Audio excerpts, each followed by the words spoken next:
week, we're going to talk about dietary fiber. This is one of my favorite topics, even though it doesn't necessarily sound very exciting.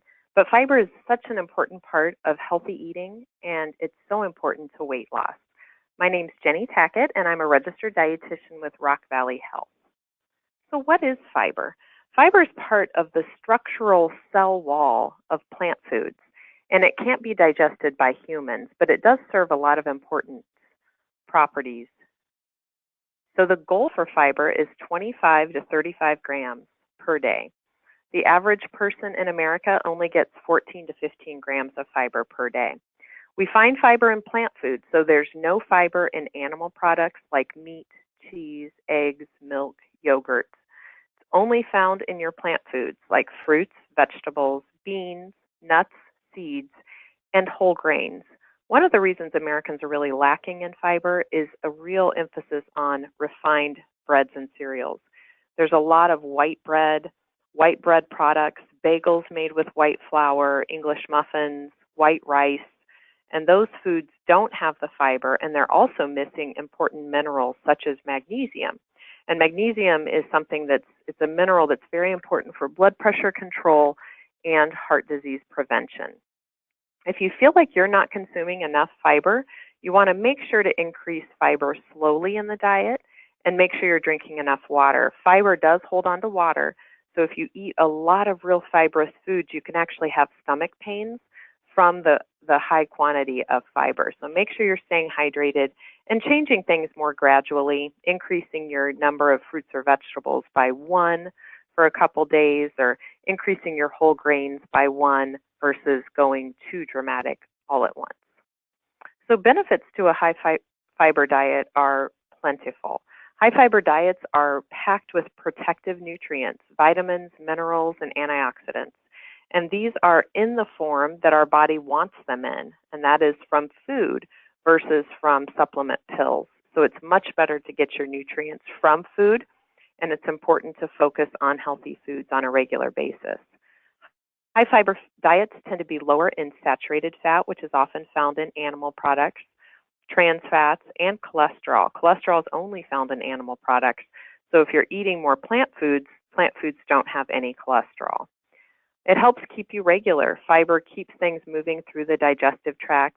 It can give you a feeling of fullness, so it does absorb water and take up space in the intestines and the stomach, so it gives us that sense of fullness. It can help with blood sugar lowering, cholesterol, and blood pressure lowering.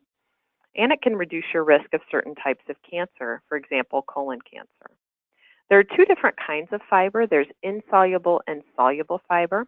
When you eat a plant food, you get both kinds, but I'm going to talk about them separately. So insoluble fiber is what gives the plant cell wall its structure. It's found in the outer bran layer of grains, which they remove when they make white flour or white rice. And that outer bran layer is very fibrous and also contains minerals, like I mentioned, magnesium. It's called insoluble because it does not dissolve in water, so it holds on to water, and that keeps food moving through your digestive tract, and it keeps you regular. This is really important to prevent constipation, hemorrhoids, and diverticulosis. Diverticulosis is a condition where pouches form in the colon, and they can become inflamed and very painful. It can result in having parts of your intestine removed. So it's really important to have that high fiber diet even from a young age. So people who have children or grandchildren, they should be learning to eat plant foods and a high fiber diet as well. So you find insoluble fiber sources in whole grain products. So if you eat breads and cereals, looking for 100% whole wheat bread, English muffin, sandwich thin. It's also found in wheat products, oat bran, and then fruits and vegetables, especially the skins or peels. So if you're eating a baked potato, eating the skin as well is important to get that extra insoluble fiber. The other kind of fiber is soluble fiber. Soluble fiber dissolves in water and it becomes kind of gummy. So it has sort of a gummy texture. If you imagine the texture of oatmeal, that is the soluble fiber. It is actually like a sponge in our digestive tract, and it traps cholesterol, so that the cholesterol then is excreted from your system. So increasing soluble fiber in the diet is a way to actually lower cholesterol levels. It also slows down digestion and absorption. So if you are diabetic or have prediabetes, if your blood sugar levels are in that medium range, like 100 to 125, increasing soluble fiber in the diet can really help lower your blood sugar levels and keep them more in the normal range. So for example, if you would eat an orange has about 3 grams of fiber, most of it soluble. That fiber slows down the absorption of the sugar that's in the orange into your bloodstream.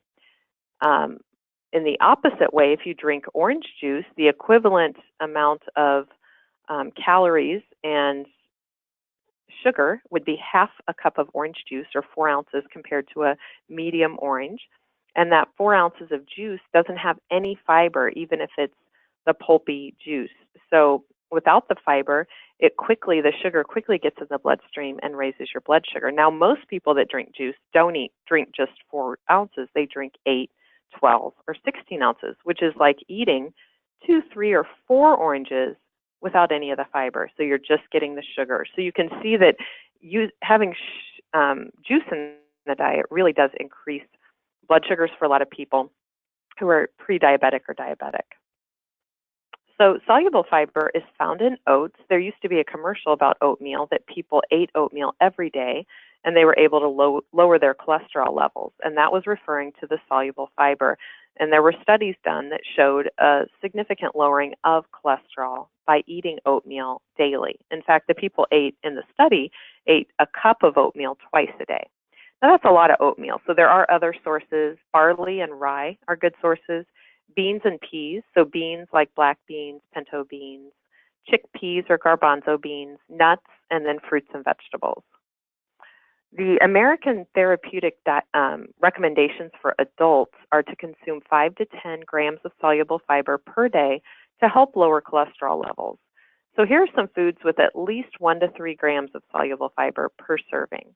Some of the different fruits, including apples and oranges, strawberries, vegetables like okra, asparagus, potatoes, and peas, legumes like black beans, chickpeas, kidney beans, and then some of your bread products or cereals. Cheerios, for example, uses oat bran.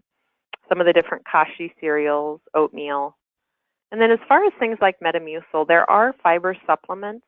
And the disadvantage to relying on something like Metamucil is that you don't get the vitamins and minerals that you get from foods. For example, you don't get the vitamin C that you would get from eating an orange, or the vitamin A or beta carotene from eating carrots, or the magnesium from eating black beans, or the magnesium from eating oatmeal. So there are nutrients in these foods that you don't get from Metamucil. Now, if you've been told by a doctor due to chronic constipation to take a fiber supplement, that's fine, but just also make sure to consume high fiber plant foods to get the nutrients that you need. Now, there are some label terms when it comes to fiber. High fiber is 5 grams or more per serving.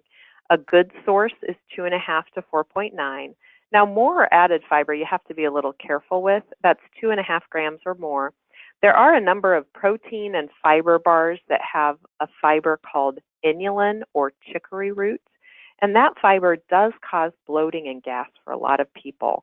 I've been a dietitian for many years, and I've met with a lot of people who complain about gas and bloating more now than in the past. So many of the meal replacement shakes, the protein bars, the fiber bars have a lot of added fiber, and it's a kind of fiber that can cause that bloating and gas. So be careful with that. It's better to get fiber from whole foods, not products. So things like produce. There's a saying, produce, not products. And I love that because fruits and vegetables are a much better source of that fiber. Also beans, seeds, and whole grains. Here's an example of a food label. This is for oatmeal. So you see that fiber is listed under total carbohydrates. There's 4 grams for half a cup dry, which would make a cup cooked. This is also low in fat, no cholesterol, no sodium, very low sugar. It has protein and it has iron. So oatmeal is about as good as it gets for a food choice.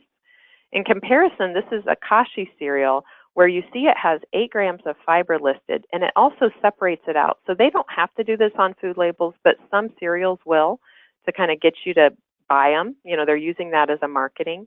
And now you're an expert in fiber, so you know the soluble fiber is good for cholesterol levels and blood sugars, and the insoluble fiber keeps you regular.